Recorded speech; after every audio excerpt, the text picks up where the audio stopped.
Good morning, fam. Welcome back to House of Harrison. This morning, we're just jumping right in. I'm doing hash brown casserole. Why? Because I'm hungry.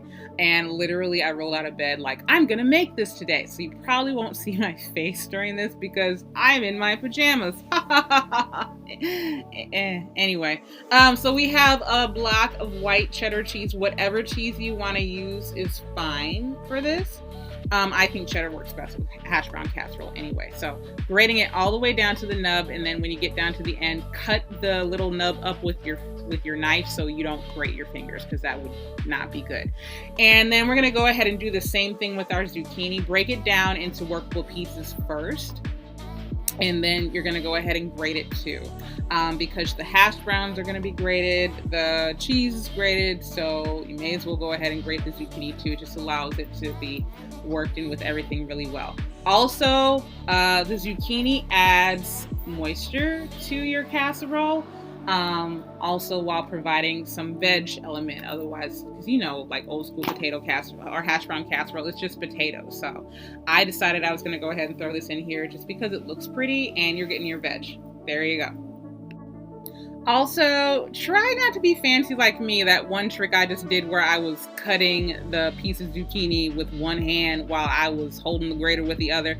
Don't try and be fancy like me. Take your hands off the grater and use two hands. Just wanted to throw that in, especially if kids are watching. So, moving on, we put our zucchini in the bowl along with 1 can of good old Campbell's condensed mushroom soup. And we're going to go ahead and mix that in. Again, this recipe is about creating moisture. You almost want like a souffle kind of texture with this dish. So everything that we're adding from this point on is going to be creating a really kind of smooth, fluffy kind of texture, something really pleasant to bite into. So after the soup, we're going to add in a little over 1/4 of a cup. I would say close to 1/3 of a cup of sour cream. If you're not a big sour cream fan here, you can substitute vegan sour cream. That will work really well in this dish too.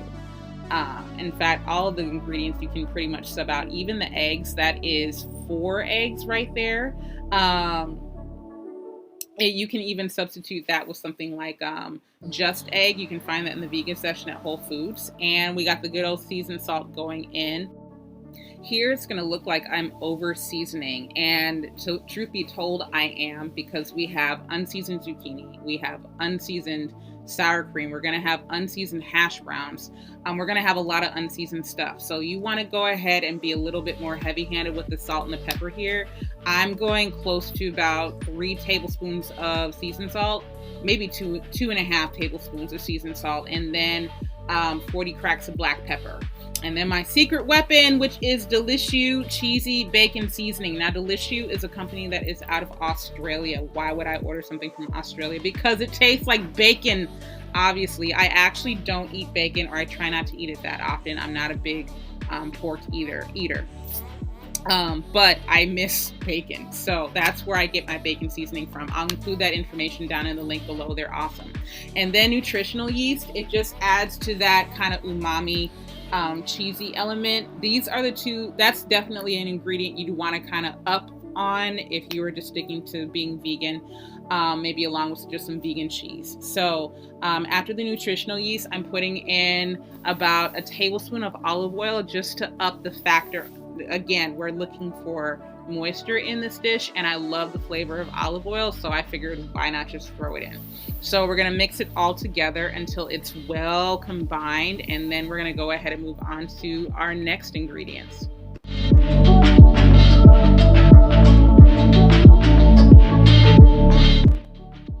Coming in hot with the cheese, and we are adding it all into the batter at this point in time. Now, I know in some cases you would reserve the cheese to go on top, but because we're just doing hash brown casserole cups, no real need to do that unless if you want to. If you want to, set like a 1/4 cup aside and just leave it to sprinkle on the top. Maybe 1/2 cup for that.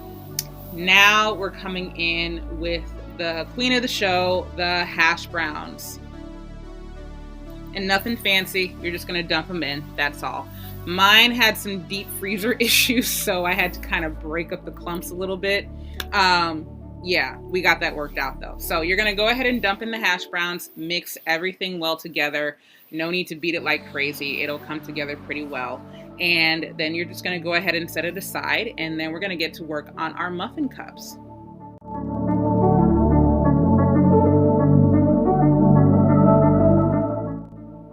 So remember, we're not going the pan route. We're going a completely different route. We're doing muffin cups, remember? And I have a fancy trick for you.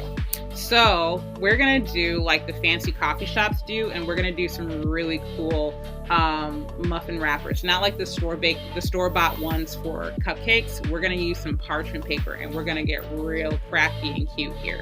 So I have about, I would say maybe 14 inches of parchment paper, and I'm folding it into threes. You definitely want more than a foot. And I'm folding them both ways, so we take that curl out so it's easy to work with. After that, grab your scissors and you're going to cut into 3 sections. It does not, I repeat, it does not have to be perfect, so no need to break out your ruler and get all technical. Then where the folds are, you're going to go ahead and cut along the seam on both sides, and once you're done, you are going to have, you should have 9 sheets, because I took 3 long sheets of parchment paper. Sorry, I didn't throw that info in the beginning. But 9 sheets of parchment paper. Then you get your muffin tin and I have a little mason jar. So you want your sheets of paper, your muffin tin, and a little mason jar or something that has a flat bottom that'll fit in the muffin tin. And you're gonna go ahead and push the mason jar down into the parchment paper to make this cute little cup. Isn't that cool? Okay, it doesn't look like it yet, but once you get the filling in there, see what happens? It turns into this cute little muffin cup.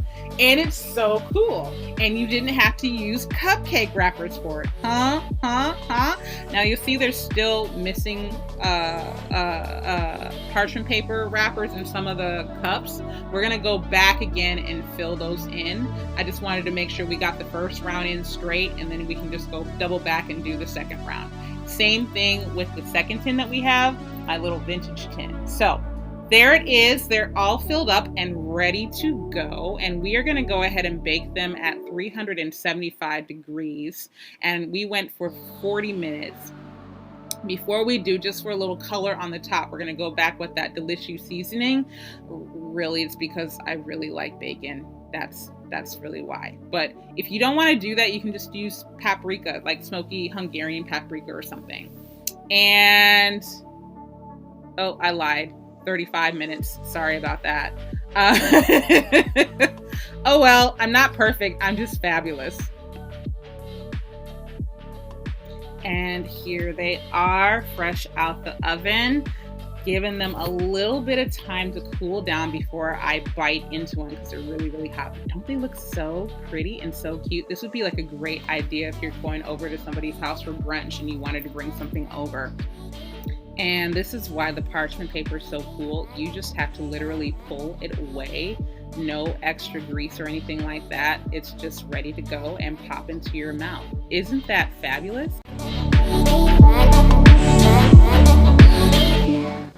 So I wanted to go ahead and make an appearance after that to go ahead and talk about this. This is my seasoned salt. Yes, it is something that is a real thing now, and you can purchase it on my Etsy shop, which I have in the link below. So I just wanted to go ahead and say thank you so much for subscribing to my channel, watching all my cooking journeys and whatnot. I hope you enjoy everything. And also tell me more about what you'd like for me to cook in the comments below. I am open to just about anything. Except chitlins and lutefisk. And durian. Not happening on this post. But anything else, I am open to discussion. So, seasoned salt makes a great gift for Christmas. And there are other awesome things on that page too. So, thank you again for your support. Be sure to like, share, subscribe, and hit the bell for future notifications so that when I do a new video, when a new video drops, you get notified. I'm looking to make House of Harrison as big as possible. I love what I do, and I'm glad you do too. Anyway, I love you guys. See you next time. Bye.